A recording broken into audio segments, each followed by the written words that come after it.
Hi guys, எல்லாரும் எப்படி இருக்கீங்க? இந்தியா பங்களாதேஷ் சாம்பியன் டிராஃபியில் முதல் போட்டி இன்னைக்கு மதியம் 2:30 மணிக்கு துபாய் மைதானத்தில் நடைபெற இருக்கிறது.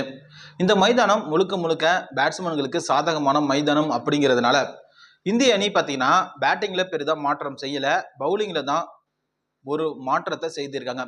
நம்ம ஏற்கனவே பிளேயிங் 11 அணியாக 2 முறை அறிவித்திருந்தோம். ஆனால் தற்போது அதிகாலையில் ரோஹித் சர்மா பார்த்தீங்கன்னா இந்த ஒரு முடிவை எடுத்தும் இருக்காரு. அது என்ன அப்படின்னா, ஸ்பின்னர்ல சேஞ்ச் பண்ணி இருக்காரு. அதன் காரணமா இந்த பங்களாதேஷ்க்கு எதிரான முதல் போட்டியில களமிறங்க போற இந்திய பிளேயிங் 11 அணி இதுதான்.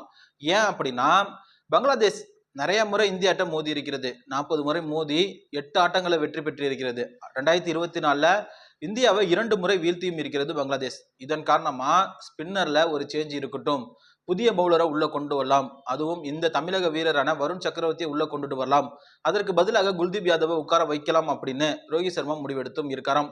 ஏன்னா புதிய ஸ்பின் பவுலரை ஃபேஸ் பண்றதுக்கு பங்களாதேஷ் பேட்ஸ்மேன்கள் திணறுவாங்க அப்படிங்கிறதுனால இந்த மாற்றத்தை செய்தும் இருக்காரு. அதன் காரணமா களமிறங்க போற இந்திய பிளேயிங் 11 அணி இதுதான்.